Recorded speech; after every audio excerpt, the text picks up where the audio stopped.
Hi everyone. It won't take you very long in your involvement with Face-to-Face to find out that we're very keen on Twitter.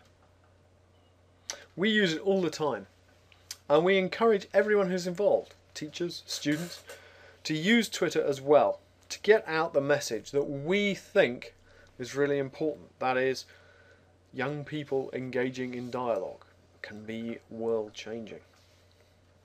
We want to get that message out to everyone, and the Twitter is a very powerful tool to help us get that out. But I want to use this video to make a strong case to convince you that Twitter is in fact more than just a way of getting out a message, but is in fact a very powerful tool that you can use in your classroom to transform the learning of your young people, to network them closely into this wide range of people who can help them to do better.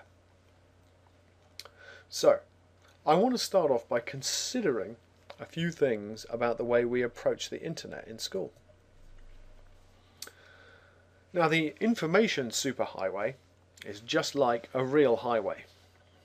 It's not without risk. But let's just reflect on how we prepare our young people to drive on the road. We don't protect them by saying, "Oh, you can't drive." Okay? What we do is we teach them how to drive. We teach them the good practices that will make them good, safe drivers, so that we can avoid scenes like this. The information superhighway is just the same. We can try and say, well, actually, we're not going to let you use it at all, but realistically speaking, they will be. They will be out there using it, and it gets easier and easier for them to use. So what we need to do as adults is teach them how to use it safely. Teach them how to use it so that they're able to get the most out of their experience and to use the information superhighway, the internet, in a way that is positive and beneficial. Now, what this means is that as teachers, if we're going to be talking about Twitter, we need to be skilled up on it ourselves. We need to be sure we can use it, and we can use it well, so that we can teach our young people how to use it well. So, I want to give you 10 good reasons why you should use Twitter in the classroom. And I'd like you to start experimenting with it, see how you get on. And if you think it's a good idea, if you agree with me, it's a positive tool, use it with your students. Because there's a big community of teachers out there who are doing just that. I've got a top 10 ways to use Twitter in the classroom. So at number 10, follow. And as you can see, here we are on our Face-to-Face homepage, and there are all the posts from the people that we're following. Okay, and that's really good. That's a lot of good information coming in because we've selected where that information comes from. But in fact, you can use it in a lot more exciting ways. Let's think about, say I'm interested in philosophy. Okay, so if I just type philosophy into the search box at the top of Twitter, and then I think about who might I want to follow, what we have here is a representative sample. Some of them are tweets by philosophers saying, this is what I'm thinking about at the moment. Some of them are tweets from university departments saying, this is what we're interested in at the moment. Some of them are people saying, I'm inspired by philosophy. Here are some philosophy quotes to inspire you. Other people saying, hey look, we've got a radio show about philosophy. Here's a link to all our programs of philosophers talking. The list is endless, as you can see. Okay, and it brings together a wide range of different people, all of whom have got interesting things to say.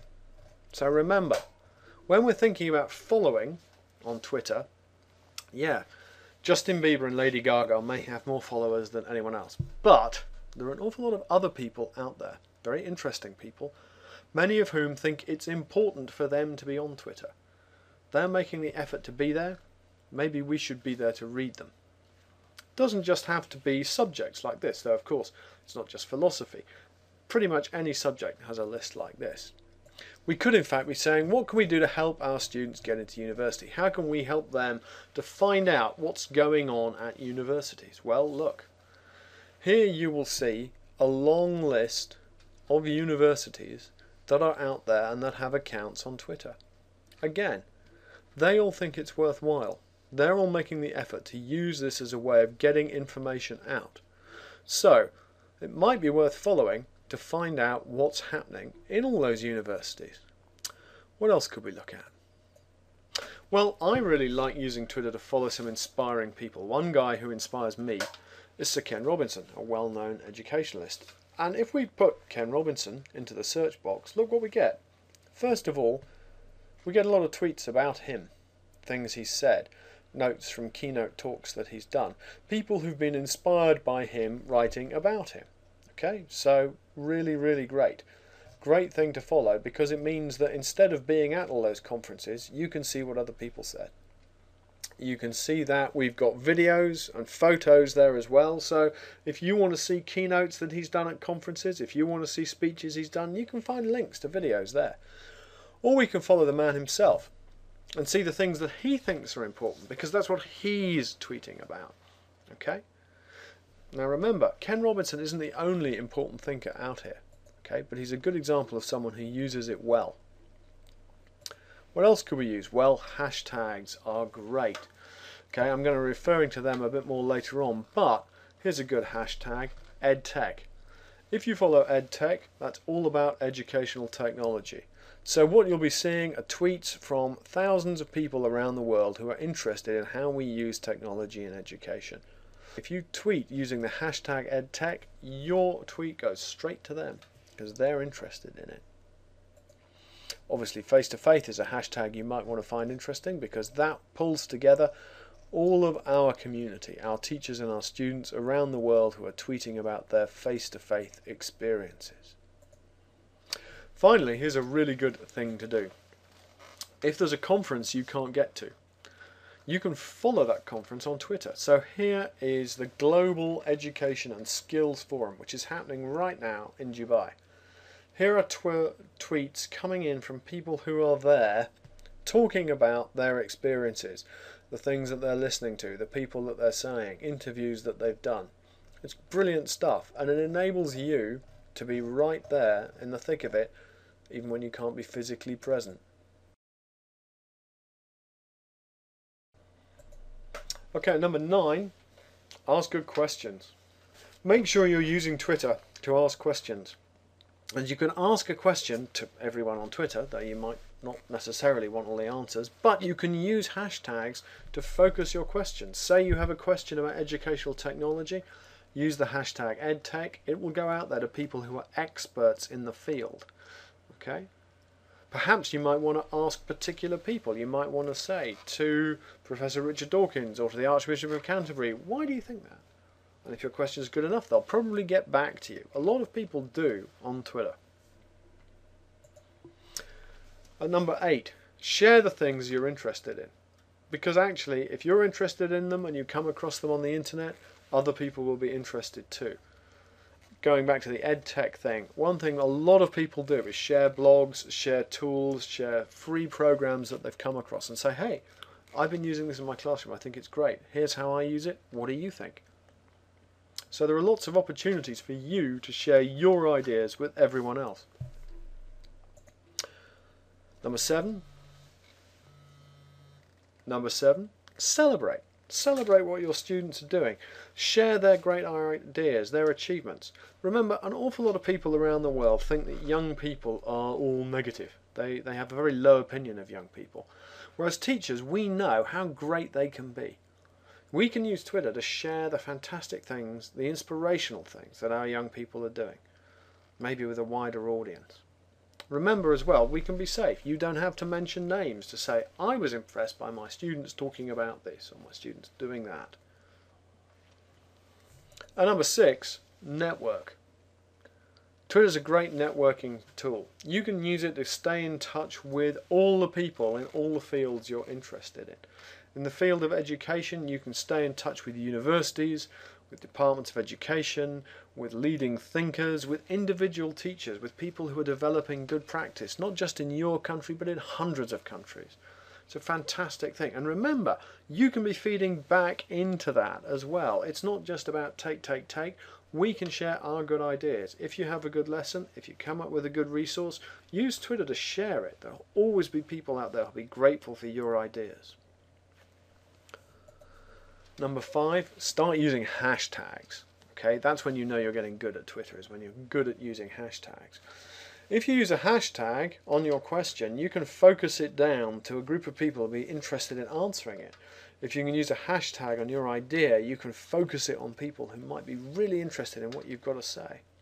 It makes your ideas easier to find. And number 4, remember you can use Twitter to do your research.